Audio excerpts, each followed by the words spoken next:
Bonjour à tous et à toutes, très heureux de vous retrouver pour un Dvar Torah. On va parler cette semaine, puisqu'on est en confinement et on ne peut pas sortir pour donner des cours à l'extérieur, on va en profiter pour malgré tout le faire à la maison. Voilà, donc on se trouve tous présents ici à la maison et on va essayer ensemble d'évoluer et de se bonifier, dans Hachem, de prendre des assurances, de l'assurance dans l'étude de la grâce à l'étude de la Torah. Alors, on est dans la paracha de Vaïkra. Dans la paracha de Vaïkra, au début, il est marqué la chose suivante. Vaïdaber Hachem el Moshe les morts, a dit Hachem en disant, Daber el Ben Israël, parle aux enfants d'Israël les morts.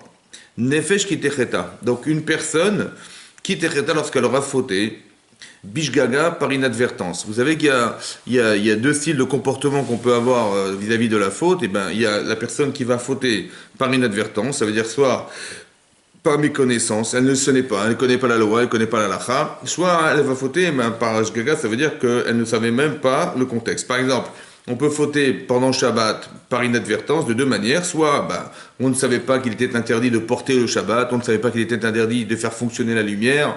Voilà, on ne savait pas, c'était quelque chose qui était de l'ordre de l'ignorance. Donc ça s'appelle un shogeg, quelqu'un qui est ignorant quelque part, il va apporter un sacrifice parce qu'il ne sait pas, il ne connaît pas la loi, soit parce que carrément il est en sortie d'un contexte. Ça veut dire que il est tellement absorbé par ce qu'il fait dans la semaine qu'il a carrément oublié qu'on était Shabbat. Donc lui, on n'est plus Shabbat, on est un jour de la semaine, et étant donné qu'il est complètement déconnecté du temps, alors il va risquer, malgré qu'il sache exactement la loi, il sait qu'on n'a pas le droit d'allumer la lumière, il sait exactement qu'on n'a pas le droit, de porter le Shabbat ou quoi que ce soit, et quand même il va transgresser Chaz v'Shem la Torah, tout ça parce que il a été déconnecté du temps, il pensait qu'on était un autre jour de la semaine, et tout à coup il était absorbé dans ses pensées, et il a été déconnecté, donc il a fauté. Donc ce sont deux fautes qui amènent à apporter un korban, un sacrifice. Ça s'appelle un shogeg dans la Torah. Mikol ha-mizvot. Donc qu'est-ce que dit la paracha? Que Hachem a dit à Moshe en disant Nefesh ki techeta, une personne qui fautera, bishgaga, donc encore une fois par inadvertance, Mikol mizvot Hachem asher lo ta'asena, donc toutes les mizvot qu'Hachem propose, lo ta'asena, de ne pas les transgresser, de ne pas les faire. Oui, on sait pertinemment qu'il y a 365 interdits dans la Torah, et la Torah préconise que quelqu'un les transgresse, dans quelque mesure qu'il soit, il doit apporter un sacrifice. Donc il a transgressé une d'entre elles. Donc ici, les termes employés dans la Torah, il est très important de pouvoir relever que dans la Torah, lorsqu'on parle de fauter, on appelle nefesh. La personne s'appelle nefesh. Vous voyez, c'est rare de trouver dans la Torah où, quand on s'adresse à l'homme en général, à personne en particulier, on dise nefesh. Nefesh, ça se traduirait plutôt par la conscience, la nefesh, la conscience. Oui, vous savez qu'il y a ce qu'on appelle le nefesh, donc la conscience. Il y a aussi la neshama, qui est l'essence divine, qui se trouve dans la personne. Et là, on s'adresse au nefesh. La Torah s'adresse au nefesh, donc à la conscience humaine. Donc lorsqu'il s'agit de reconnaître le fauteur, la Torah s'adresse au nefesh. Et lorsqu'il s'agit d'approcher le korban, le fameux sacrifice, la Torah change de langage. Oui, donc, pardon, excusez-moi. Donc c'est marqué... c'est marqué... Ici le mot nefesh. Au début de la paracha de Vaïkra, il y a un autre langage utilisé. Donc là, excusez-moi, on était dans le Perek Dalet Pasuk Aleph, et dans la Torah, lorsque la Torah parle au début de la paracha d'approcher un korban, la Torah utilise un autre langage. Vaïkra el Moshe, donc Hachem a fait appel à Moshe, Vaïdaber Hachem Elav, donc il a fait appel à lui en lui disant, Be'el Moed, donc dans la temps d'assignation, les morts en lui disant, Daber el Ben Israël. Parle aux enfants d'Israël, va martalem et dis-leur, Adam qui akriv Mikel Korban. Adam qui akriv Mikel Korban. Un homme qui approchera Mikel parmi vous, Korban, un sacrifice l'Hachem. Tout à coup, le sacrifice qu'on doit apporter, il s'adresse à l'homme qui est le Adam. Lorsqu'il s'agit de reconnaître une faute ou de savoir qu'on est fauteur, la Torah s'adresse à nous comme étant nefesh. Et lorsqu'il s'agit d'approcher un korban, un sacrifice, donc expiatoire, tout à coup on s'adresse à Adam. Alors c'est bizarre que la Torah elle dise Adam pour approcher un korban et nefesh pour savoir que nous sommes fauteurs. Pourquoi ces deux langages utilisés? Alors, à part le fait qu'il faille comprendre pourquoi on doit approcher des corbanotes. Aussi, pourquoi approcher un korban? On doit apporter un korban lorsqu'on est fauteur. Oui, l'animal qu'on doit apporter, il va dépendre en fait de la faute et aussi de la capacité financière que nous avons d'approcher un korban. Alors ici, la Torah nous demande d'apporter des corbanotes pour expier nos fautes. C'est quand même étonnant, comme si Hachem avait besoin d'un korban, autant que... pourquoi on est obligé de sacrifier des animaux pour pouvoir faire en sorte d'expier nos fautes. Alors, ici, c'est une autre question qui se pose. Mais la première question qu'on a posée, c'est de savoir pourquoi la Torah, elle change le langage. C'est marqué Adam et c'est marqué Nefesh. Alors, le mot Nefesh, on le retrouve rarement dans la Torah. Le mot Adam, on le retrouve essentiellement dans la création de l'homme, au départ. Que lorsque Hachem crée l'homme, il s'appelle Adam. Qui c'est qu'il a appelé Adam? Eh bien, c'est l'homme lui-même. Vous savez que lorsque Hachem a demandé à Adam Arishon de nommer les animaux, en fait, l'intérêt premier, selon la Torah, de nommer les animaux, c'était d'avoir la conscience. Oui, puisque Adam Arishon, lui, le seul, même les anges n'ont pas été capables de faire une chose pareille, c'était de nommer les animaux. Pourquoi? Alors ça s'explique en fait parce que l'animal est matériel, ouais, essentiellement créé de la terre. Les anges n'ont pas été créés de la terre, donc ils n'ont pas l'essence, ils ne comprennent pas, ils n'ont pas cette capacité à pouvoir comprendre l'essence même qui vient de la terre. C'est pour ça qu'ils sont incapables de définir l'animal, autant de définir ce qui occupe la nature. Par contre, l'homme qui est créé de terre, lui, il peut comprendre. Donc, il va nommer les animaux. Nommer les animaux, ça veut dire nommer l'essence animale. Et à la suite de ça, il va comprendre que dans chaque animal, il y a une partie masculine et féminine. Donc, chaque animal, il a son masculin et son féminin. Et lui n'a pas de féminin. Et à la suite de cette conscience, alors, Hachem va lui proposer de créer sa femme à partir de lui-même. Mais non. Mais ce que je voulais dire par là, c'est que l'homme a été capable de nommer des animaux. Mais non. Lorsqu'il a nommé les animaux, Hachem lui a demandé, mais toi, comment tu t'appelles? Puisque tu as su définir l'être animal, alors comment tu te définis toi-même? Il a dit, je m'appelle Adam. Pourquoi je m'appelle Adam? Parce que j'ai été créé de la terre. Adama, en hébreu, c'est la terre. Et donc, l'homme se définit comme étant un être de terre. D'un autre côté, Adama, c'est-à-dire qu'Adam vient du mot Adama, autant que Adam, dit le Midrash, vient du mot Adomé les Elion. Adama, c'est la terre, Adomé les Elion qui ressemble à quelque chose d'élevé, quelque chose de supérieur. Oui, on ressemble, d'un côté, on ressemble à la terre, c'est vrai qu'on est composé de terre. Et d'un autre côté, Adomé les Elion, c'est qu'on a quelque chose qui vient du Elion, qui vient du ciel, qui s'appelle la Neshama. Donc on est composé de deux êtres en fait. Un être spirituellement, profondément spirituel, très très élevé spirituellement. Et de l'autre côté, on a un corps qui est carrément matériel. Et que, pour vous donner un peu l'idée de ce que veut dire la matière, le corps, en fait, toute la spiritualité est complètement éteinte à l'intérieur de soi-même parce qu'il y a quelque chose qui fait écran et qui est d'une telle opacité que l'expression première n'est pas une expression spirituelle. L'expression de l'homme, c'est une expression physique. Voilà, on pense plus à son physique, on pense plus à se reposer, on pense plus à manger, on pense plus à dormir, à prendre du plaisir, des loisirs, plutôt que de penser à sa vie spirituelle. Donc, c'est-à-dire que la tendance humaine, elle est plutôt portée parce qu'on porte de la Adama, de la terre, que plutôt parce qu'on a un nefesh, ou bien qu'on a une neshama, une âme. Et donc, pourquoi je vous dis tout ça? Parce que ces deux langages sont très importants. Vous allez comprendre qu'au début de la paracha de Bereshit, donc on se reporte ensemble à la paracha de Bereshit. Alors, on est dans le voilà, je reprends le texte. On est dans le chapitre numéro 2, donc Perek Bet, Pasuk Zayin. Donc, si vous ouvrez la page, moi dans mon roman, j'ai la page 10, mais on est dans le deuxième chapitre, Pasuk Zayin. Là-bas, la Torah nous dit, Va Yitzer Hashem Elohim, que Dieu a fabriqué, et à Adam l'homme. Afar mina Adama, donc la poussière à partir de la poussière de la terre. Vaï par Be'apav, il a insufflé Be'apav dans ses narines Nishmatraim, un souffle de vie, donc la Neshama. Vaï Adam et Nefesh Raya, et l'homme est devenu, et Adam est devenu Nefesh Raya. Nefesh Raya, ça veut dire un être vivant. Et tout à coup, on utilise le mot Nefesh. Vous avez vu? Donc ici, important de voir que on a insufflé une neshama en l'homme, et tout à coup, l'homme, Adama, est devenu Nefesh. La Torah dit Nefesh Raya. Et Rachid expliquait, Nefesh Raya, Rachid dit, Af babema vechaya nikreu Nefesh Raya. Rachid relève la question qui est posée par le Midrash Rabbah, et qui dit que, mais même les animaux, qu'ils soient domestiques ou animaux sauvages, s'appellent Nefesh Raya. On a aussi utilisé ce mot Nefesh. Le mot Nefesh qui signifie, on va dire, la conscience, voilà. Et donc, bizarrement, on a utilisé des mots qu'on aurait dû emprunter seulement pour l'homme, on les a retrouvés aussi dans l'animal.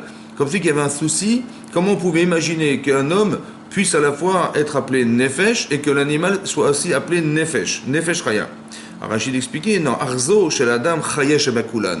Rachid nuance et dit qu'en fait, l'homme, il a un Nefesh qui est plus vivant que les animaux. Pourquoi? Il est plus vivant que les autres. Chez Nito Savbo, Dehavedibur. Parce qu'on a rajouté à ce Nefesh Chaya, oui, celui de l'homme, deux capacités qui n'existent pas chez l'animal, qui sont la pensée et qui sont la parole. Ça veut dire que on a rajouté quelque chose qui est extraordinaire chez l'être humain, c'est qu'il a une capacité de réfléchir, de penser, d'analyser et d'exprimer la pensée. La machashava, la pensée et le dibur. Ça veut dire que la nature du nefesh de l'être humain n'est pas la même que celle de l'animal. D'un autre côté, on s'appelle Adam. Adam s'appelle Adam parce qu'il a été créé de la terre. C'est quelque chose de terrestre en nous. Il y a quelque chose qui s'appelle le nefesh raya, une conscience animale, on va dire, une conscience animale qui nous permet de réfléchir et de pouvoir analyser et de pouvoir orienter le côté Adama de l'homme. Le côté Adama, c'est-à-dire le côté terrestre de l'homme. Et dans le côté, on a une neshama qui aussi vient d'Akadosh Baruch Hu. Et ça, il y a donc comme si qu'il y avait trois dimensions. Il y a une dimension qui s'appelle Adama, il y a une dimension qui s'appelle Nefesh et une dimension qui s'appelle Neshama. Voilà. Et dans le texte de la Torah, dans la paracha d'Écret, très intéressant de constater que lorsqu'il s'agit de reconnaître la faute, alors on s'appelle Nefesh. Hein. Quand il s'agit d'approcher un korban, un sacrifice, on s'appelle Adam, Adama. Voilà. Donc il y a deux langages utilisés qui sont deux langages qui doivent à la fois être utilisés pour répondre à une question corporelle, Adama, ou une question plutôt psychique et psychologique qui s'appelle Nefesh. Est-ce que vous comprenez que depuis très longtemps déjà la Torah avait défini que dans l'être humain il y avait plusieurs degrés de compréhension et de conscience qui s'appellent une conscience animale, une conscience humaine et une neshama qui est une conscience spirituelle. Et ça c'est important que vous compreniez pourquoi c'est important. Parce que déjà quand on agit dans sa vie, quand on fait des choix dans sa vie, voilà. En fait on ne sait pas exactement quelle est la partie de soi qui fait ce choix. Faire un choix ça veut dire qu'on est divisé entre deux situations et il faut choisir.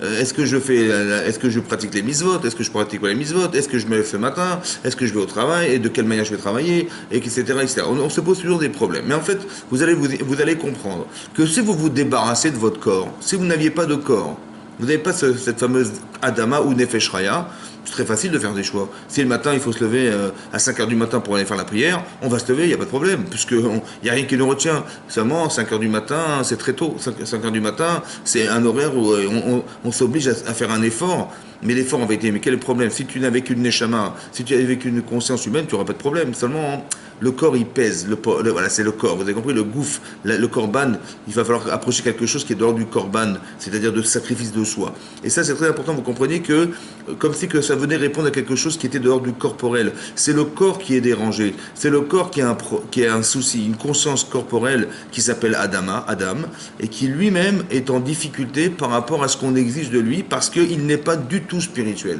Et donc il n'est pas spirituel, et c'est comme si vous adressez à un animal, il n'y a rien de spirituel dans l'animal. Donc il y a quelque chose d'animal chez l'être humain qui s'appelle Adam. Mais dans la différence de l'animal, dit Rashi, c'est que l'animal n'a pas de il n'a pas une nefesh, il a un nefesh raya, on va dire pour subsister. Évidemment un animal va se nourrir, donc il a une conscience animale, il faut bien qu'il mange, qu'il dorme, qu'il se nourrisse, évidemment, qu'il arrive à s'abreuver, c'est évidemment comme ça. Donc c'est le nefesh raya, on va dire, qui est très très limité que porte l'animal, mais l'être humain, il a une autre conscience qui est différente, plus évoluée, on va dire, qui est la machashava, la capacité à penser, et la capacité à pouvoir exprimer la pensée.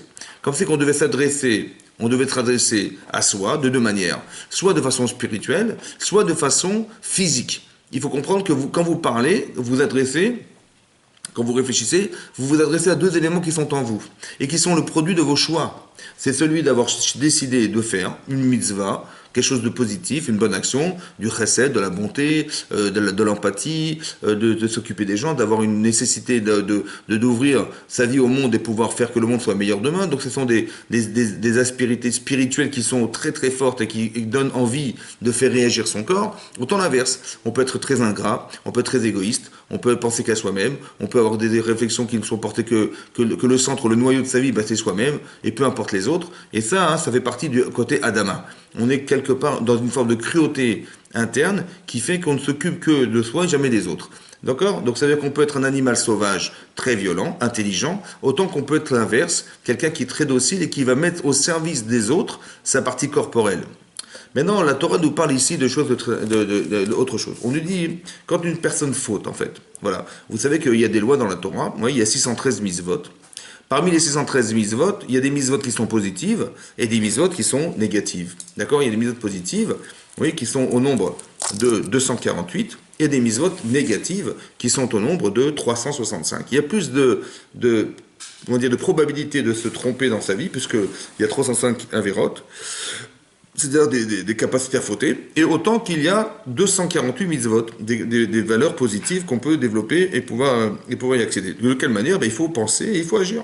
Maintenant, comment on peut réagir dans sa vie, comment on peut agir dans sa vie? Alors, vous savez que la Torah nous dit, c'est marqué on le lit dans le schéma Israël, c'est marqué Ve'ahavta et Hashem Elokecha. Donc Hashem nous demande de l'aimer Bechol Levavecha, de tous tes cœurs. Levavecha, c'est un pluriel. Bechol Libecha, c'est ton cœur. Levavecha, c'est un pluriel. Alors là-bas, c'est vrai que l'interrogation évidente, c'est de se dire qu'on n'a qu'un seul cœur, on n'a pas deux cœurs. Et l'Agma relève cette question dans Brachot et elle dit que Bechol Levavecha, c'est Beshni Yetzirecha. Tu as deux créatures en toi. Il y a deux créatures qui composent, on va dire, ta personnalité et qui composent ce qui est dans ton cœur. Quelque chose que tu ne pourras jamais enlever, qui fait partie de toi, qui s'appelle le Yetzeratov et le Yetzerara. Comment ça se traduit? Le Yetzeratov, c'est une tendance positive. Le Yetzerara, c'est la tendance négative de l'être humain. Soit tu vis heureux, soit tu vis malheureux. Soit tu te détruis, soit tu te construis. Donc, c'est-à-dire que le Yetzeratov est là pour... On va dire qu'il y a comme une voix qui vient en nous qui nous dit ne fais pas ça ou oui fais ça, et il y a une autre voix négative qui nous dit oui fais-le ou ne le fais pas. D'accord? Celui qui va nous empêcher de faire des mitzvot, c'est ce qu'on appelle le Yetzerara. Celui qui va nous pousser à faire des erreurs, c'est le Yetzerara. Celui qui va nous pousser à ne pas transgresser la loi, c'est le Yetzeratov, le bon penchant. Et celui qui va nous pousser à pouvoir s'aguerrir ou se bonifier dans sa vie ou se rapprocher d'Hachem, c'est le Yetzeratov. On a deux tendances. Mais ces deux tendances, en fait, elles ne sont pas équilibrées de façon naturelle. On va expliquer pourquoi. Parce que la Gemara a expliqué que le jour de la naissance, le jour où on est né, d'accord, le jour où on est sorti de l'entre de notre mère, Hachem, il a introduit en nous le Yetzerara. Ça veut dire qu'on a un mauvais penchant naturel. C'est pour ça que la Torah nous dit qu'un enfant, il est Ra Mineorav. Ra Mineorav, il est mauvais depuis sa petite enfance. Pourquoi un enfant est raminoura? Un enfant c'est tout mignon, un enfant c'est tout gentil, c'est le cas qu'il est mauvais. Et mauvais, ça veut dire que ça se traduit par une forme d'égoïsme. Ça veut dire que le mal se traduit dans la Torah par le mal. Vous allez voir, bon, on va pas donner tous les exemples, mais le mal, c'est ce qui traduit l'égoïsme humain.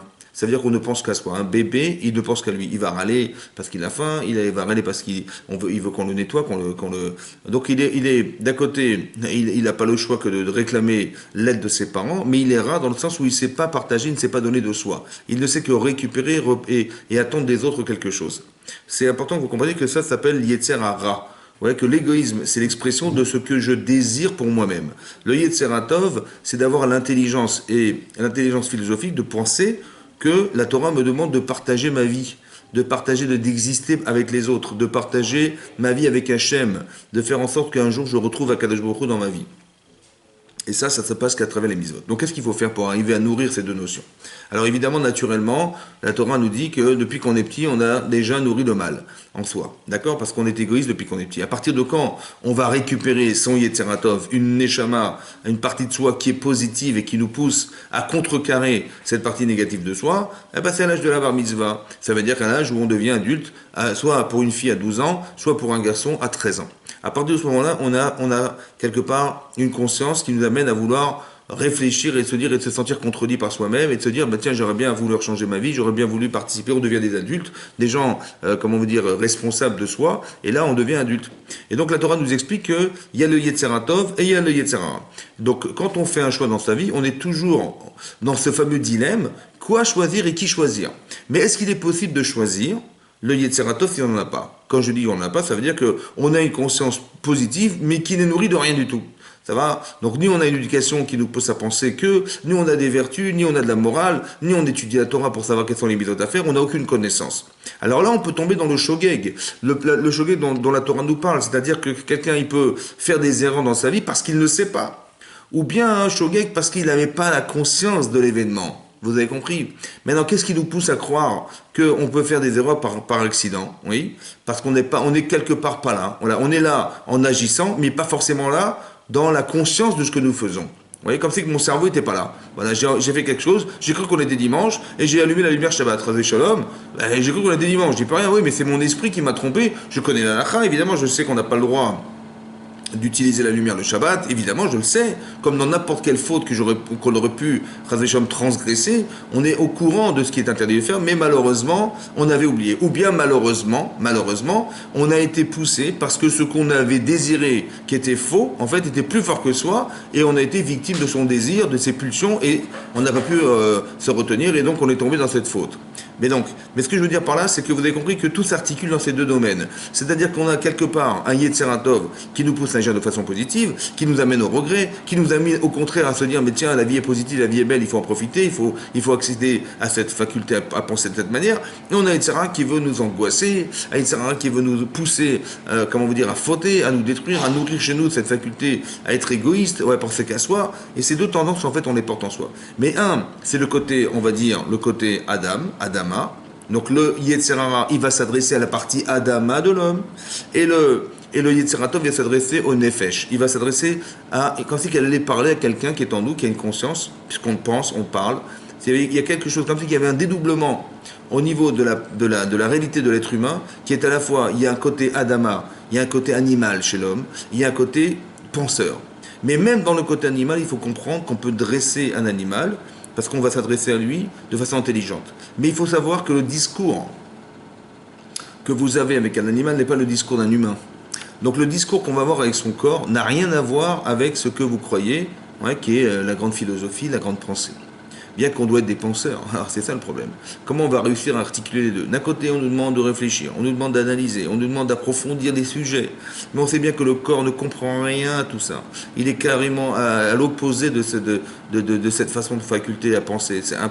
Il comprend rien. C'est l'animal. Vous lui parlez de philosophie, il comprend rien. Vous lui expliquez chimiquement ce qu'on va lui donner à manger. Il y a des protéines dans ce que tu manges, etc. Il va rien comprendre. Il y a une réaction chimique dans ton corps et il comprend rien. Il dit voilà, mange et c'est tout. Voilà. Donc vous avez un corps qui comprend rien. Et de l'autre côté, vous avez un Nefesh Raya, une conscience humaine qui vous permet de rattacher votre corps à votre Neshama. Ouais, c'est ça le Nefesh.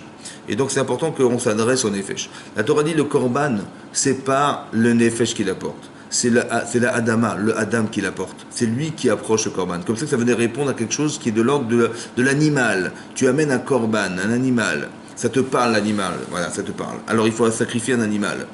Et de l'autre côté, quand il s'agit de fauter, alors on s'adresse au Nefesh. Pour que vous compreniez bien cette idée-là. C'est marqué dans le Midrash Rabbah. Oui, c'est marqué dans le Midrash Rabbah, que pour imaginer un peu cette idée-là. Qu'il y a un Kohen, vous savez que les Kohanim n'ont pas les lois des Béné Israël, ils ont des lois supplémentaires, et notamment, vous savez que lorsqu'on prélève de la terouma, donc des prélèvements spécifiques qu'on donnera au Kohen, le Lévi, on lui donne le Maaser, c'est-à-dire le 10e de nos biens, mais le Kohen, on peut lui donner même un grain de blé. Bon, Chachamim, bien entendu, ont augmenté les quantités, mais il y a des dons qui sont faits aux Kohanim, qui s'appellent les Trumot, des prélèvements. Il y a des dons qui sont faits aux Léviim, aux Talmidei Chachamim, qui sont le Maaser, le prélèvement, la dîme. Et là, le Midrash rapporte qu'un Kohen, il avait épousé deux femmes. Une qui était une Kohenette, donc une fille qui était Kohen, et une autre femme qui était une Israélite, une femme d'Israël qui n'était pas Kohen. Et qu'est-ce qui s'est passé? Donc vous savez que le Kohen, il mange de la terouma, donc ce sont des aliments qui ont été consacrés au Kohanim, d'accord? Nous-mêmes aujourd'hui, quand on prélève la chala, quand les femmes font de la pâte et elles prélèvent la chala à partir d'une certaine quantité de pâte, alors elles prélèvent cette chala qui normalement était consacrée au Kohanim. Mais comme on est impur, alors bien évidemment les femmes la brûlent parce qu'elle n'est pas consommable. Mais elle a une kedusha, il y a une certaine sainteté à l'intérieur de cette trouma, ce prélèvement qui malheureusement doit être brûlé parce que nous sommes impurs. Mais le Kohen, donc à l'époque, ils étaient purs et donc ils avaient des prélèvements, donc ce sont des prélèvements qu'ils avaient reçus des enfants d'Israël, et donc c'est avec cette terouma qu'ils mangeaient. Et donc il a confié cette terouma, ce fameux prélèvement, ce sont des aliments, des teroumas, ce sont des aliments, et donc il avait confié ça à ses femmes. Et tout à coup, on s'est rendu compte que la terouma est devenue impure, donc elle a été touchée. Et donc il a dit, mais qui c'est qui a touché cette terouma? Et il va s'adresser à ses femmes, et lui il va dire c'est l'autre femme qui l'a fait. L'autre dit non, c'est l'autre qui l'a fait, et chacun a renvoyé la balle sur l'autre en disant non, c'est pas moi, c'est l'autre, c'est pas moi, c'est l'autre. Qu'est-ce que dit le Midrash? Le Kohen, cet homme Kohen, il a mis de côté la femme d'Israël, et il s'est adressé à la femme du Kohen. Il a dit mais qu'est-ce qui s'est passé? Qu'est-ce qui s'est passé avec cette terouma? Pourquoi elle est impure? Et elle va dire, mais pourquoi tu t'adresses à moi? Et tu as mis de côté la femme d'Israël. Mais elle aussi, elle est ta femme, autant qu'elle a pu toucher la terouma et qu'elle l'a rendue impure. Pourquoi c'est plus moi qu'elle? Et il va dire à sa femme, la Kohénette, il va dire, tu sais, toi tu as vécu dans une famille de Kohen. Tu savais pertinemment comment on a coutume de faire attention à la terouma. Elle est d'Israël, elle n'est pas forcément accoutumée à ça. Vous avez compris? En fait, cette allusion, c'est pour expliquer que, comme si Hachem, il s'adressait au Nefesh et pas à l'Adama. Ça veut dire que lorsqu'il s'agit de faire des mitzvot, c'est spirituel, ou de ne pas faire des mitzvot, c'est aussi spirituel. Et donc, il ne va pas s'adresser à Adam, à la terre. Il ne va pas s'adresser à la femme qui n'est pas concernée ou qui n'est pas habituée à savoir. Il va s'adresser à celle qui connaît, le Nefesh Raya. Comme si qu'il y avait un message très important ici qu'on doit retenir, c'est de savoir que quand il s'agirait de spiritualité, on va s'adresser au Nefesh. C'est-à-dire que quand on étudie la Torah, lorsqu'on apprend à voir et à tirer des leçons de nos vies, ça va nourrir le nefesh, la conscience humaine. Et c'est cette conscience qui va permettre à l'homme de pouvoir se dire je fais ou je fais pas. Et à l'intérieur de ça, on a quelque part un corps qui s'appelle le Adam, qui lui va avoir une autre façon de voir et de cultiver, non pas intellectuellement, mais de voir ce qui va se passer. Vous savez que le souci du korban, c'est de comprendre, mais comment se fait-il qu'Hachem nous a demandé de sacrifier des animaux? Vous savez, on va sacrifier des animaux, bien sûr qu'on va faire très attention de ne pas les faire souffrir, mais c'est quand même bizarre que la Torah nous dise, voilà, tu vas prendre un animal, que ce soit une brebis, un agneau, je sais pas moi, des oiseaux, et tu vas les sacrifier pour expier tes fautes. Depuis quand les animaux doivent mourir parce que j'ai des problèmes conflictuels avec Hachem?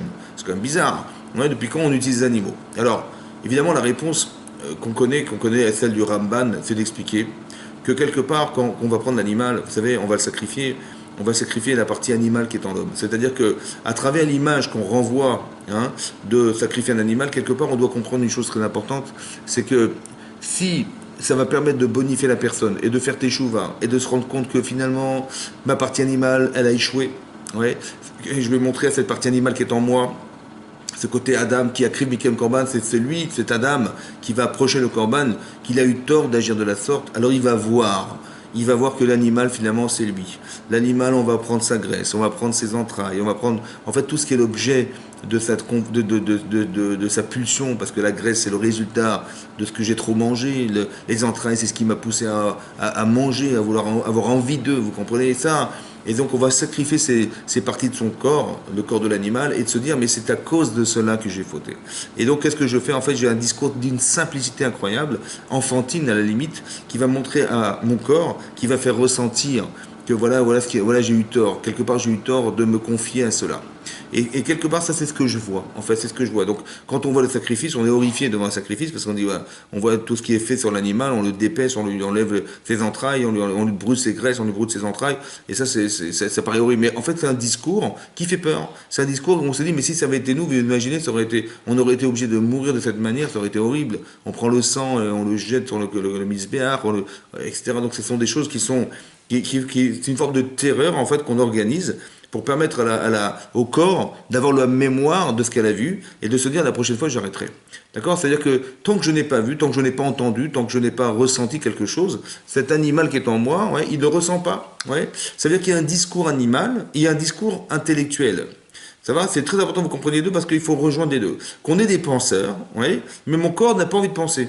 Donc on est tiraillé de façon permanente entre ce que mon corps a envie et que ma tête lui dit ne fais pas. Seulement, comment je vais pouvoir... C'est comme si vous avez un cavalier qui chevauche un animal, un cheval, et un cheval, il est sauvage, et il faut être capable de contrôler cet animal. Alors aller être des bons dompteurs et à retenir ce cheval au galop, c'est très difficile. Un petit peu la même chose. C'est-à-dire qu'on a une nature qui est poussée, qui est dirigée vers la terre, et d'un autre côté, on a l'esprit qui est tourné vers le ciel. Et on est tiraillé entre ces deux directions à suivre, et qui c'est qui va être le plus fort? Alors, évidemment, on va pas faire la guerre, mais ce qu'on va essayer de faire, c'est d'arriver à dissuader, ouais, celui qui est sur le cheval et celui qui est celui qui est le cheval. On a les deux ensemble. Et là, donc la division qui existe dans les êtres, en fait la confusion et la confusion qui existe dans l'être, ou bien la contradiction qui existe dans nos actes, elle est issue de ça, qu'on est contredit par soi-même, c'est-à-dire qu'on a encore une neshama. Et c'est pour ça que la Torah s'adresse une fois à Adam, et une fois s'adresse au nefesh à Adam.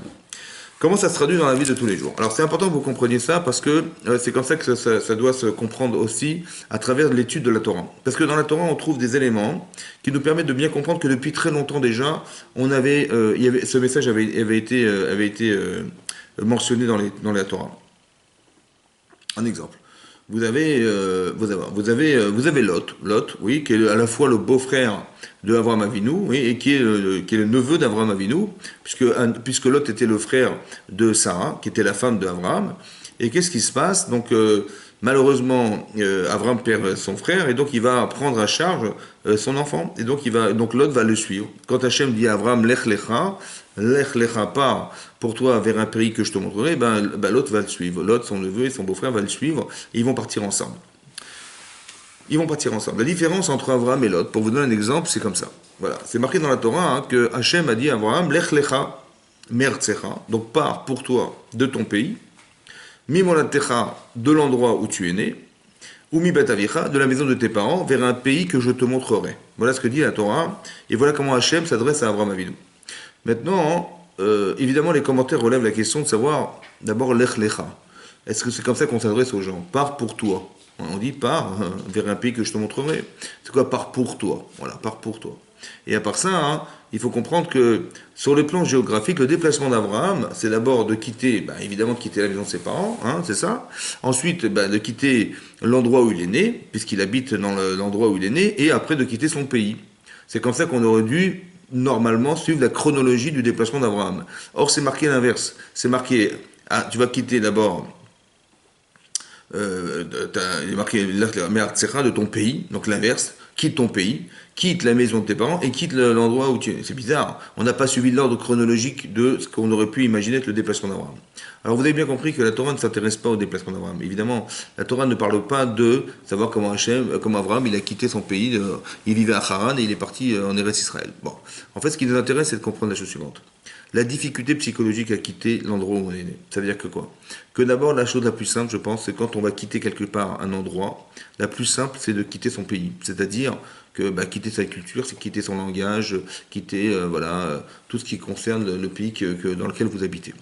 Après, c'est un peu plus compliqué de quitter des repères familiaux, de naissance. Vous êtes né quelque part, vous avez des amis, vous avez des repères sociaux, vous avez des repères temporels, des repères d'endroits, de personnes, etc. Ce sont des choses qui nous ont construites. Et ces endroits-là, l'endroit où on est né, c'est quelque chose de fondamental sur lequel on s'appuie pour développer sa personnalité, développer aussi son équilibre. Et ensuite, la chose la plus difficile, c'est quitter ses parents. Quitter la maison de ses parents. Le repère familial. Ça, c'est encore plus compliqué. Donc, lorsque la Torah nous dit que Hachem a dit à Abraham, Lech lecha mertzecha, mimolatecha ou mi betavicha, c'est d'expliquer que si tu es capable de quitter le pays où tu vis, et où tu pourras aller ailleurs, ce qui est difficile parce que c'est pas ta culture, c'est pas ta langue, de quitter l'endroit, la maison, l'endroit où tu es né, c'est aussi difficile, mais il faut que tu sois capable de le faire, ouais.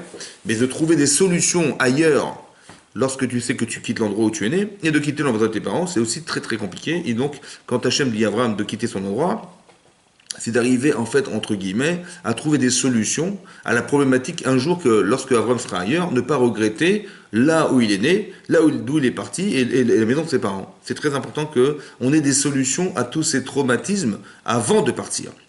Ça, c'est ce que Abraham il a fait. Seulement, Lot, qui était son neveu, on ne lui a rien demandé, ni on lui a demandé de quitter ses parents, ni quitter la maison le pays où il vivait, ni l'endroit où il est né, rien, zéro, rien. Et quand bien même il a suivi Abraham aveuglément, Abraham. Donc on pourrait se dire, mais si on a été obligé d'expliquer à Abraham ce qu'il fallait faire, c'est qu'Abraham il avait une sorte de faiblesse qu'il fallait combler, on était obligé de lui dire, il faut quitter tout ça. Et l'autre, on lui a rien demandé, donc il n'avait pas besoin, a priori. Donc dans les textes, on a l'impression, comme ça dit le Rav Strassman, que l'autre, il avait un niveau spirituel plus important que celui d'Abraham, ce qui est étonnant. Mais d'un autre côté, paradoxalement, lorsque il va y avoir une dispute entre les bergers d'Abraham et ceux de Lot, oui, pour des raisons des capitaux, on va dire qu'est-ce que Lot il a pensé que comme Hachem avait promis à Abraham que finalement la terre d'Israël lui revenait et qu'on était en pays de Canaan, c'est simple, lorsqu'on est en pays de Canaan et qu'un jour ce pays va appartenir à Abraham Avinu, Abraham n'ayant pas d'enfant, le seul héritier d'Abraham, ça sera lui, c'est son neveu, donc il se voyait déjà l'héritier d'Abraham, alors que ça n'était pas le cas. Donc il va dire à ses bergers, vous pouvez aller faire paître les troupeaux là où vous voulez, ça m'appartient. Vous avez compris? Donc quand on s'adresse à des gens comme ça, hein, Abraham, il s'est dit, mais on ne peut pas rester ensemble, donc il paredna mais alay. Sépare-toi de moi. Imasmel vesmila. Imaimin vesmila. Si tu vas à droite, j'irai à gauche. Imaimin vesmila. Et si tu vas à droite, j'irai à gauche. Donc ils vont devoir se séparer. Alors ce qui est étonnant déjà, c'est que Abraham Avinu, il va décider d'aller exactement à l'inverse de ce que son neveu lui dira. C'est bizarre. Non, on aurait pu choisir chacun sa direction, et qu'Abraham, il aurait pu aller là où il voudra, et que son neveu, il choisira là où il voudra. Non, il va lui dire, écoute, où tu iras, je ferai l'inverse. C'est quand même étonnant. Pourquoi il lui a demandé une chose pareille? Et donc, pourquoi la Torah nous dit juste après que Lot, il va lever les yeux. Vaïssa Ena, Vaïar, il va lever les yeux, il va voir, et Kika Yarden, il va voir cette contrée du Jourdain verdoyante, ruisselante, et il va dire c'est là que je vais aller. Tout en sachant que derrière cette vallée, c'était Sédom. Sédom, c'est-à-dire un endroit qui est exactement le contraire de ce qu'il a appris chez Abraham. Ça veut dire que Abraham, c'est l'homme de chesed, l'homme de bonté, qui va partager sa vie avec les autres, qui va donner tous les moyens qu'il a pour essayer de nourrir les gens dans le désert. Voilà, il va partager sa vie avec les gens et ses moyens avec les gens. Et là-bas, Sodome, c'est l'inverse. Que l'hospitalité est interdite, que celui qui faisait l'hospitalité, il était condamné à mort. C'est comme étonnant que Lot, il ait fait un choix qui est exactement l'inverse de tout ce qu'il a appris au départ. Alors, d'où vient la difficulté et comment ça se fait qu'il n'est pas choqué? Alors en fait, je vais vous expliquer pourquoi c'est simple. Parce qu'il y a des gens qui traversent des épreuves et qui les construisent. Et il y a des gens qui traversent des épreuves mais qui ne tirent pas les leçons des épreuves. Ils traversent l'épreuve sans pour autant apprendre d'elle quelque chose. Lorsqu'on demande à Abraham, quitte ton pays, quitte la maison de tes parents, quitte l'endroit où tu es né, c'est une véritable difficulté, c'est un véritable sacrifice. Quand une personne a fait un sacrifice dans sa vie, elle a construit quelque chose qui est difficile à vivre, mais ça a construit des repères. Et lorsqu'on va lui dire, écoute, on va aller à Sédom, on va aller dans un endroit aussi pervers que Sédom, il va dire, mais attends, j'ai quand même pas quitté mes parents pour aller dans une ville pareille. C'est-à-dire que la difficulté appréhendée par celle que lui propose Hachem de quitter ses parents, ça va lui permettre d'avoir un repère et qui va lui faire dire, mais non, je vais quand même pas quitter cet endroit pour aller ailleurs et aller dans un endroit pire que ce que j'avais au départ, vous comprenez? Mais l'autre qui n'a pas eu la difficulté de quitter ses parents, qui n'a pas eu la difficulté de quitter son pays, qui n'a pas eu la difficulté de changer, de quitter l'endroit où il est né, il n'a pas eu ce problème. Donc il n'a pas construit ce repère, il n'a pas de tov en lui. Et c'est pour ça que n'ayant pas assez de tov, alors lorsqu'il va voir, la contrée du Jourdain, il va faire ce choix. Vous comprenez? C'est-à-dire que pour faire un choix, je vous explique que pour faire un choix, il faut avoir été nourri de choix au départ. Il faut que le tov existe, le bien existe pour que le mal existe. Mais si le bien n'existe pas, il n'y a pas de mal. Vous comprenez? Il n'y a pas de mal. Donc ça veut dire qu'on est nourri de deux éléments essentiels. Et ça, ce que je vous dis, c'est ce qu'il a vu. Ça veut dire que le Adam, il voit la terre ruisselante, et c'est la terre ruisselante qui l'attire, il va aller là-bas sans réfléchir. Mais non, mais tu as un effet shraya. Tu as une réflexion, tu as une pensée, tu peux exprimer ta pensée. Tu pourrais dire à ton corps, mais ça va pas, je vais quand même pas aller là-bas. J'ai quand même pas fait ce sacrifice de quitter mes parents, de quitter l'endroit où je suis né pour aller là-bas. Ce que je vous dis là, c'est ce qu'on doit se dire. C'est cette conscience qui nous parle et qui nous dit, mais c'est ce nefesh raya qui est en l'homme, qui pense et qui dit à son corps, mais tu veux pas aller là-bas, c'est pas possible. Vous avez compris? Ça veut dire que je vais devoir, quand je me suis trompé, et si j'avais même été là-bas, je dois porter un korban parce que ce que j'apporte, en fait, correspond exactement au discours du corps. C'est-à-dire que j'amène un sacrifice animal parce que c'est un problème animal. Mon corps ne comprendra rien d'autre que ça. Il ne va pas comprendre la philosophie. Il va juste comprendre ce qu'il a gagné et ce qu'il a à perdre. Voilà. Et donc quand on discute avec soi-même, quand on se parle, oui, au début on doit élaborer bien sûr des notions très profondes parce qu'on doit savoir où est la vérité, mais ce discours est incompréhensible pour son corps. Donc on sait qu'on est de façon permanente divisé entre son corps et sa tête. Et c'est ça qu'il faut comprendre. Très important que vous compreniez ça, que lorsque vous agissez, il faut d'abord savoir d'où ça vient, avant de savoir qu'est-ce que vous faites. D'où ça vient? Est-ce que c'est ma pensée qui organise, bien que vous l'avez pensé, ou c'est une pulsion corporelle? Et donc quand on répond à une pulsion corporelle, c'est pas la même chose que de répondre à quelque chose qui est de l'ordre de l'intellect. Vous avez compris? Je n'ai pas un problème intellectuel, j'ai un problème de relation avec moi-même qui est une relation corporelle. Dans ce cadre-là, je parle. Dans ce cadre-là. C'est pour ça que c'est le corps qui va amener le korban. Et c'est à Nefesh à qui on s'adresse dans la Torah. Nefesh qui était Cheta Bishgaga. Donc quand Hachem s'adresse à nous, il s'adresse à la partie pensante. Et lorsqu'on amène un korban, on s'adresse à la partie réagissante corporelle. C'est ça la différence. Parce qu'on est divisé en deux. Voilà. C'est pas, quand vous faites quelque chose, ne croyez pas que c'est vous. Il y a une partie de vous qui agit et qui vous fait réagir. Il y a une partie de vous qui peut réfléchir. Oui, on n'est pas obligé de faire tout ce qu'on pense. On n'est pas obligé de faire tout ce qu'on a envie de faire. On n'est pas obligé. Vous avez un effet shraya, vous avez une partie consciente dans l'animal qui vous fait dire, attends, est-ce que ça vaut la peine de le faire? Voilà. D'accord? Donc comme si qu'il y avait une voix qui vous disait non, ne le fais pas, ou bien, ou non, c'est dangereux pour toi, ou bien tu vas perdre dans cette histoire, à quoi ça sert de t'engager? Vous avez compris? Ça veut dire que dans le Nefesh Raya, ce que rapporte Rachid, qui est très intelligent, et qu'on doit retenir, c'est de savoir qu'il y a une partie intelligente. Il y a comme si que, il y avait dans l'animal quelque chose qui n'était pas comme les animaux, mais quelque chose d'intelligent dans l'animal. Et c'est ça qui nous permet d'être des humains, nefesh raya, être beaucoup plus vivants que les animaux. Ça veut dire que la capacité de conscience, la capacité de remise en cause, la capacité de regretter, la capacité d'avoir honte, la capacité de se donner de la force, du pouvoir, de la morale, ça vient de ce nefesh raya. On est différent des animaux. Nefesh Raya, une partie vivante, consciente, qui nous permet de réagir.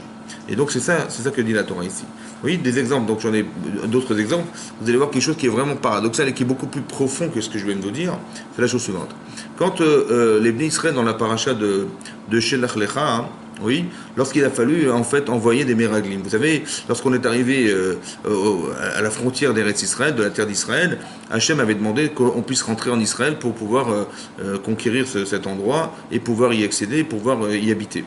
Maintenant, les bénis Israël ont douté, ont dit mais bon, c'est bien beau tout ça, mais comment ça se passe? Qu'est-ce qui vit là-bas? Est-ce que ce sont des gens forts, puissants? Comment? Il va falloir explorer la terre. D'accord? Et donc, qu'est-ce qu'ils ont demandé? Ils ont demandé à Moshe Rabbeinu d'aller explorer la terre, ce qui paraissait logique. Hein, il n'y avait pas de raison négative à refuser d'aller explorer la terre pour savoir exactement qui y habitait, comment les gens sont armés. Et on ne part pas comme ça en guerre sans avoir envoyé des explorateurs au préalable pour s'assurer de comment faire la guerre et avec qui on fait la guerre. C'était logique. D'accord? Donc c'était une ishtadout, on va dire, qui était légitime. Et donc, qu'est-ce qu'ils ont fait? Donc ils ont proposé à Moshe Rabbeinu d'envoyer des explorateurs.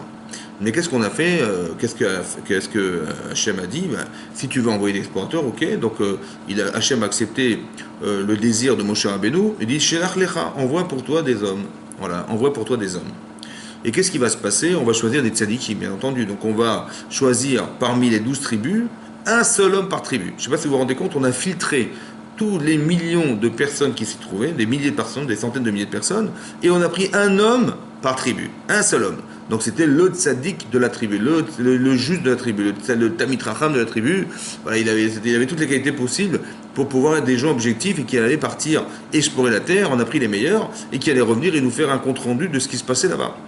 Et donc ils sont partis et ils sont revenus au bout de 40 jours. Au bout de 40 jours d'exploration, ils ont dit, vous savez, les fruits d'Eretz Israël, ils sont extraordinaires.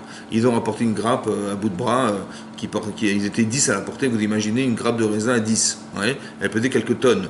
Et ils ont dit, mais Hachem ne nous a pas trompés, c'est une terre où coule le lait, le miel, elle est fantastique. Mais imaginez-vous la grappe comme elle est grosse. Imaginez-vous les gens qui les mangent. On a vu des géants. On a vu des gens qui vivaient sur des montagnes, dans des forts fortifiés. Il y avait le peuple d'Amalek avec qui on a fait la guerre. On a eu du mal à les vaincre, etc. Ce sont des peuples puissants, des géants, des géants. On était Kachagamim Benem, on était comme des sauterelles. Une terre une terre qui mange ses habitants. En fait, on nous a fait peur. Et donc, on est arrivé à la conclusion que les Meraglim m'ont cité. Ils ont dit Chazaku Mimenu. Ils sont plus forts que nous. Voilà ce qu'ils ont dit. Ils sont plus forts que nous, donc c'est impossible d'aller faire la guerre et d'entrer en Israël. Et ce jour-là, on a pleuré, c'est ce qui est marqué dans le texte, et c'était ce jour-là, cette nuit-là, c'était la nuit de Tisha B'Av. Voilà. Tout ça pour vous dire quoi? Ils ont dit Chazaku Mimenu. Ils sont plus forts que nous. Et Rachid expliquait Chazaku Mimenu, plus forts que nous, Kaviachol, ils avaient comme si qu'ils avaient dit Chazaku Mimenu, plus fort que lui, plus fort qu'Akadosh Baruch. Voilà. Donc la paix, Marla Amrou, en direction du ciel, ils ont dit. Maintenant, ils ont dit que c'était même plus fort que Dieu. Comment est-il possible de dire une chose pareille? À qui on s'adresse? On s'adresse dans la Torah aux Meraglim, c'est-à-dire des gens qui étaient des très très grandes sadikim. Comment est-il possible qu'ils aient dit une chose pareille? Ça veut dire que plus fort que Dieu. Mais c'est pas possible puisque c'est Dieu qui les crée. Hein, il crée des géants, il crée des êtres humains exceptionnels. Comment c'est possible que Hachem il soit victime de ce qu'il crée, hein? Comment c'est possible qu'on ait été convaincu d'une chose pareille? Voilà.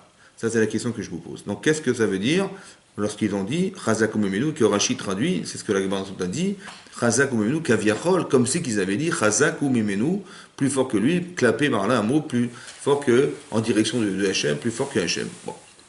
Alors, l'idée, c'est comme ça, c'est expliqué. Voilà. Il y a deux choses à savoir. Il y a ce que vous pensez et ce que vous voyez. Alors, écoutez-moi bien. Il y a ce que vous voyez. Ce que vous voyez, c'est des géants. Oui, des gens qui mesurent la tour Eiffel. Donc vous arrivez devant eux, vous avez une grande ombre au-dessus de vous, et vous voyez un pied qui se soulève au-dessus de votre tête, et vous voyez que finalement c'est pas les nuages, c'est le pied du géant qui vient et qui va vous écraser. Bon, quand vous voyez ça, qu'est-ce que vous faites? Bah, vous avez peur. Mais d'un autre côté, vous dites, mais si c'est Hachem qui m'a dit de rentrer en Israël, qu'est-ce que j'ai à craindre? Ça va? Donc sur le plan intellectuel, j'ai aucun problème. Intellectuellement, il n'y a aucun problème, parce qu'Hachem il va me débarrasser de ce géant. Intellectuellement, c'est vrai. Mais physiquement, c'est faux. Ça veut dire que sur le plan émotionnel, votre corps ne réagit pas de la même manière que ce que vous pensez. Et tout à coup, je vais avoir peur. Ça va? Voilà. Comme je vais avoir peur de voir, comment vous dire, les Égyptiens arriver derrière nous lorsqu'on est sorti d'Égypte. Je vais avoir peur lorsque, je sais pas moi, on va être, quand on n'aura pas de quoi boire et manger dans le désert, on va se dire, mais on va se plaindre auprès de Moshe Rabbeinu.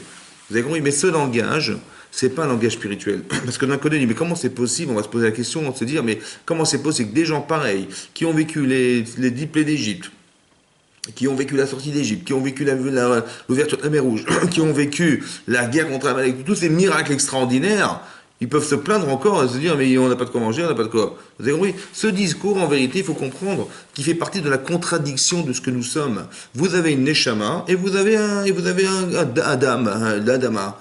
D'accord? Donc ce qui s'exprime là, c'est pas la Neshama. C'est pas la Neshama, c'est que le Nefesh, la conscience humaine n'est pas assez forte pour dire à son corps, mais n'aie pas peur. Voilà. Et qu'est-ce qui se passe? En fait, la réaction de l'homme, c'est de réagir. C'est-à-dire qu'on peut être un très très grand intellectuel, ouais, on peut être un très grand sadique dans les livres, mais on se rend compte que dans la vie pratique, ça n'est pas la même chose. Parce que là, on fait intervenir autre chose, on fait intervenir son corps. Voilà. Et donc c'est ça que vous comprenez. C'est que quand ils ont dit ils sont plus forts que nous, en réalité c'est quoi? C'est plus fort que quoi? Ben, plus fort que ce que je sais.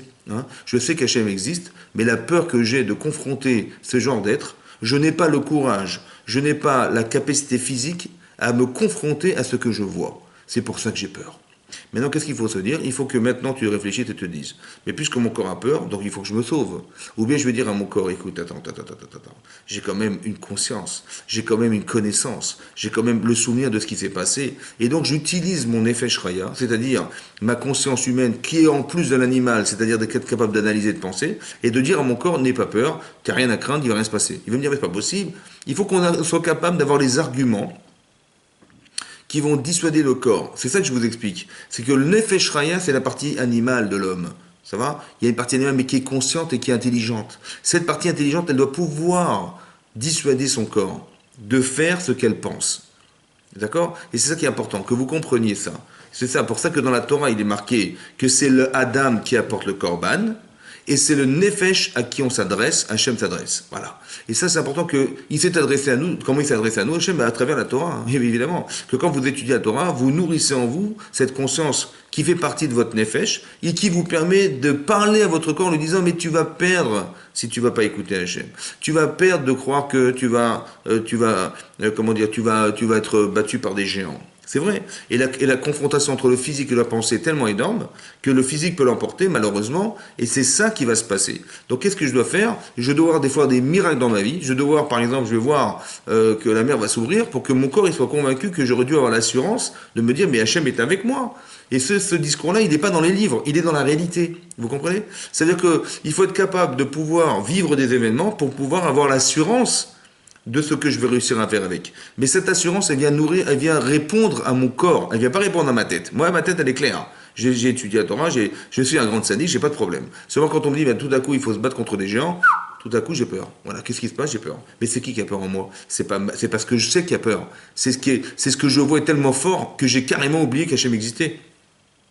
Vous comprenez? C'est ça qui se passe, c'est que l'impulsion physique est tellement puissante qu'elle nous fait oublier ce qu'on savait hier. C'est pour ça que ça paraît incohérent ce qu'on dit les Meraglim. Mais d'un côté, c'est tellement logique. Quand tu dis, mais Chazak ou nous, c'est plus fort que nous, même qu'appeler Hachem. Pourquoi? Parce que si tu as peur, c'est qu'Hachem il est plus faible que ce que tu crois.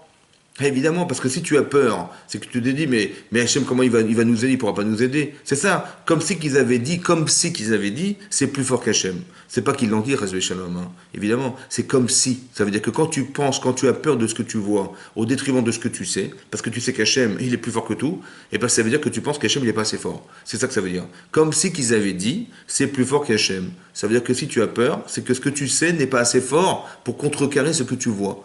Et c'est ça qu'il faut réussir à faire. Il faut réussir à savoir plus que ce que tu vas voir. Et savoir plus que tu vas voir, ça suffit pas de savoir, il faut savoir avec l'émotion qui l'enveloppe. C'est-à-dire que quand vous apprenez la Torah, quand on étudie la Torah, on doit avoir les émotions de la moralité qui se cache derrière la Torah. Voilà. Et ces émotions-là nous permettent de nous battre contre une autre émotion qui est la réalité de tous les jours. Évidemment, les Israël, ils ont vécu quelque chose de fantastique, la sortie d'Égypte. Qu'est-ce qui pourrait contredire, entre nous, qu'est-ce qui pourrait contredire cette vision qu'ils ont eue? Eh bien, la seule manière, c'est de montrer des géants. Vous avez compris? Pour eux, c'est des géants. Pour nous, ce sera autre chose. Mais pour eux, c'est des géants. Il fallait qu'ils voient des géants de 300 mètres de hauteur et qu'ils aient vu ça pour se dire, oh là là, mais comment je vais réussir à faire? La seule manière de les contredire dans la connaissance qu'ils avaient d'Hachem, c'est de leur proposer physiquement quelque chose qui était au-delà de la conscience. C'est incroyable, c'est extraordinaire, c'est impossible à voir. Et là, ça fait douter les personnes. Donc ça veut dire que tout est proportionnel à ce que nous sommes. Ça veut dire que si on est fort dans notre tête et qu'on est capable d'avoir un Nefesh Raya qui est nourri par son Yetzirah Tov, mais pas nourri simplement parce qu'on sait la Torah. Il faut apprendre la Torah, c'est évident, c'est sûr. Il faut connaître le Shabbat, il faut connaître tout. Mais seulement, il faut être capable d'être dans l'émotion du Shabbat. Il faut être dans l'émotion, parce que quelqu'un qui n'a pas l'émotion, il risque d'allumer la lumière par inadvertance. Quelqu'un qui n'a pas l'émotion d'aimer sa femme, ses enfants, d'aimer son partenaire, d'aimer son prochain comme soi-même, ou bien d'être partenaire de la souffrance des autres, ou bien d'être partenaire du bonheur des autres. Quand on va à un mariage, si on n'est pas capable de comprendre que le Khatan nous a invités parce qu'il aurait aimé qu'on lui dise Mazal Tov et qu'on est venu pour manger, on n'a rien compris. Non, c'est pas ça. On aurait aimé comprendre le besoin des autres. On n'est pas venu pour rien, on est venu pour combler quelque chose de soi, et c'est ça. Donc le Korban d'Hachem, en fait, vous avez compris que le Korban d'Hachem, c'est de se rapprocher d'Hachem. Parce que le mot Korban veut dire les karev. Oui, on se rapproche d'Hachem. En fait, quand on a fauté, on s'est éloigné de lui. Et donc on regrette, on prend sur soi de ne pas recommencer, on se dit comment on n'a pas eu honte de faire une chose pareille, voilà, on est dans le regret. En fait, mais c'est le Nefesh Raya, c'est cette partie consciente qui fait partie de nous, qui regrette, qui a honte, et plus on a conscience de la valeur que représentait ce qu'on aurait dû faire, à la proportionnelle, on a honte. Vous comprenez? Autant qu'on regrettera ce qu'on a fait parce que ça se fait pas. Vous comprenez, ça se fait pas. Mais si c'est pas si grave, si le bien n'est pas si grave, s'il n'est pas si important que ça, c'est pas grave. Vous comprenez, c'est un grand regret, c'est pas grave. Non, il faut que la chose que je respecte, que je vais chasvé shalom trahir, elle soit aussi forte ou plus forte que ce que je vais faire. Et c'est ça qui me retient. Mais cette connaissance, elle est émotionnelle. Pour ça qu'on a toujours dit que lorsque Moshe Rabbeinu il a reçu son beau-père, le jour où Yitro s'est converti au judaïsme, c'était un grand intellectuel, Yitro, c'était quelqu'un qui était un grand penseur, un philosophe, et il a étudié toutes les sortes de dieux qui existaient, il a imaginé des idolâtries incroyables, et il a tout pratiqué. Comme ça la Torah nous dit, et jusqu'au moment où il a compris que Hachem était Hachem, c'était lui le Dieu de tous les dieux, et comment il a vu ça? Il a vu ça par deux événements extraordinaires qui sont l'ouverture de la mer Rouge et la guerre contre Amalek. Et alors, il arrive convaincu qu'il est, il va, dit la Torah, au mont Sinaï, le jour où on reçoit la Torah, donc le fameux jour de Kippour, il descend de son royaume, là où il habitait en Égypte, parce c'était un des ministres de Pharaon, et il descend, il va retrouver son gendre, qui est Moshe Rabbeinu, en lui disant, écoute, tu avais raison, je me suis trompé, la Torah est maître, la Torah est vraie, et c'est Hachem qui est le Dieu de tous les dieux. Convaincu qu'il est, Moshe Rabbeinu le voit arriver, donc il lui fait kavod, il le respecte, il vient à sa rencontre, et il lui demande, il l'embrasse, il lui demande shalom, comment il va, et il le fait rentrer dans sa tente. Et bizarrement, il va lui raconter tout ce qui s'est passé entre-temps dans le désert, la manne, et il lui raconte toutes les pérégrinations qu'on a vécues avec Amalek, etc. Et tout ça pourquoi? C'est bizarre parce que quand quelqu'un est convaincu, je ne vois pas pourquoi Moshe avait besoin de rajouter Vaïssa Perlo. Il lui a rajouté des informations, ça ne va pas plus le convaincre. Même à la limite, ça ne se faisait pas. Pour quelqu'un qui vient et qui est convaincu, de lui dire écoute, je ne suis pas sûr, je vais te raconter ce qui s'est passé. Ça ne fait pas. Pourquoi Moshe il était obligé de lui raconter ce qui s'était passé entre-temps? Après, donc finalement, l'ouverture de la mer Rouge, après la guerre contre Amalek, on a eu la manne, on a eu des miracles incroyables, le Béar Myriam, le puits de Myriam, voilà, il lui a raconté tout ce qui s'est passé. Quel intérêt avait Moshe Rabbeinu de rajouter, alors que Yitro était convaincu que Dieu était Dieu? Et là-bas, c'est marqué, plus tard, lorsque Moshe lui a raconté ce qui s'est passé, Vaïchad. La Torah nous dit Vaïchad, Yitro. Yitro, il a été heureux, il était joyeux. Yichad, il y a une explication qui veut dire, Yichad, c'est qu'il était joyeux, il était saméach. Et une autre explication que donne Rashi, c'est Yichad, que Bessaro na'asu chidudim, que sa chair est devenue chidudim, ça veut dire qu'il a eu des frissons. des frissons dans ce qu'il a entendu. Pourquoi nous raconter les émotions de Yitro? Pourquoi la Torah a besoin de s'allonger? Un, que Moshe lui a raconté ce qui s'était passé. Deux, pourquoi nous raconter que tout à coup il a eu des émotions, Yitro? Pourquoi nous raconter qu'il a été heureux de savoir? Pourquoi après il a dit Baruch Elohim, Baruch Hashem, béni soit Hashem qui vous a sorti d'Égypte, etc. Pourquoi nous raconter tout ça? Et qu'il a eu des frissons. Pourquoi? Ce sont des choses intimes qu'on ne raconte pas, ça ne se raconte pas. En fait, on nous le raconte pour nous dire qu'il y a une façon d'étudier la Torah. C'est celle d'Yitro. C'est-à-dire que tu vas réfléchir, tu vas comprendre et tu vas être convaincu, Chazak. Savoir ce que tu sais n'est qu'intellectuel. Le Yetzer Hara, il est émotionnel, il est pulsionnel, il a les impulsions. Voilà. Maintenant, qu'est-ce qui se passe? En fait, on sait pertinemment que la passion est toujours plus forte que la raison. Ouais, on sait que quand quelqu'un est passionné de quelque chose, eh ben, il a du mal à se retenir lorsque ses pulsions, elles vont à l'encontre de ce qu'il sait. On le sait. C'était plus fort que soi, on le sait. Maintenant, hein, comment arriver à contrôler pour un intellectuel quelque chose qui est dehors du passionnel, de l'émotionnel? Comment il va faire? Alors Moshe Rabbeinu, il a dit à son beau-père, je vais te raconter quelque chose. Mais je te raconterai jusqu'à ce que tu aies des pulsions, des émotions. Et tant que tu n'as pas d'émotion, je continue. Et il a parlé jusqu'à ce que Yitro, il a dit Baruch Hashem. Voilà. Il a eu des frissons dans ce qu'il a entendu. Pourquoi? Parce que le frisson vient du corps. Vous avez compris que le discours de Moshe Rabbeinu, il ne s'adressait pas à sa tête. Il ne s'est pas dressé une seconde à la tête de son beau-père, à l'esprit de son beau-père. Il s'est adressé au corps de son beau-père. Le discours, en fait, il est émotionnel. Il faut que mon corps ressente quelque chose. Et ce discours n'a rien à voir avec celui que j'apprends en étudiant profondément la Torah. Il faut que j'ai ce discours qui amène à ce que mon corps il ressente le plaisir, le bonheur, la chance, l'intérêt qu'il a de faire. Voilà. Et ce discours-là n'a rien à voir. C'est comme si je m'adressais à un enfant et je ne vais pas lui dire, écoute, la vie est dure, il faut que tu comprennes que si tu ne travailles pas, tu ne réussirais pas dans ta vie. Ce discours, il ne passe pas. Par contre, si je lui dis, écoute, si tu réussis ton examen ou ton interrogation, je t'offrirai un paquet de bonbons, eh ben ça marche. Je t'offrirai un vélo à la fin du trimestre, ça marche. Voilà. Pourquoi? Parce que, c'est un discours adapté, vous comprenez? Quand vous adressez à un enfant, il faut adapter le discours. Lorsqu'on s'adresse à son corps, il faut adapter un discours. Lorsqu'on fête Shabbat, il faut manger. Lorsqu'on fête un mariage, il faut manger. Lorsqu'on fête une bar mitzvah, il faut manger. Lorsqu'on fête un anniversaire, il faut manger. Il faut manger tout le temps. Voilà, dès qu'on fait quelque chose, il faut manger. Pourquoi il faut manger?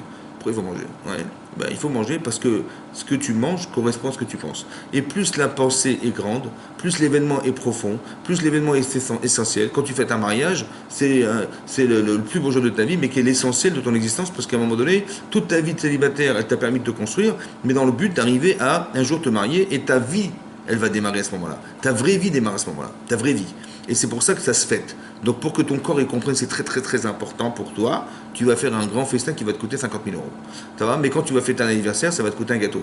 Quand tu vas te fêter une réussite à un examen, tu vas inviter tes amis au restaurant. Quand tu vas faire une bar mitzvah, ça va te coûter autant, etc. Mais vous avez compris que la Séouda est proportionnelle à l'événement. Pourquoi? Parce que ton corps ne comprend pas. Ton corps ne comprend pas qu'on fait Shabbat parce qu'on fait de la création du monde. Il ne comprend rien, ton corps. Donc, qu'est-ce qu'il faut faire? Il faut dire, c'est bientôt Shabbat, et tu verras qu'on va bien manger ce Shabbat. Donc, tu vas faire une belle table, tu vas rajouter des repas, tu vas bien manger, des repas que tu manges jamais en semaine, tu les manges. Tu vas être Mekadesh le Shabbat, tu vas t'habiller différemment. La Kedusha, c'est la façon dont te vêtir qui est différente de la semaine, etc. Mais pourquoi faire? Parce que ce discours, il est corporel.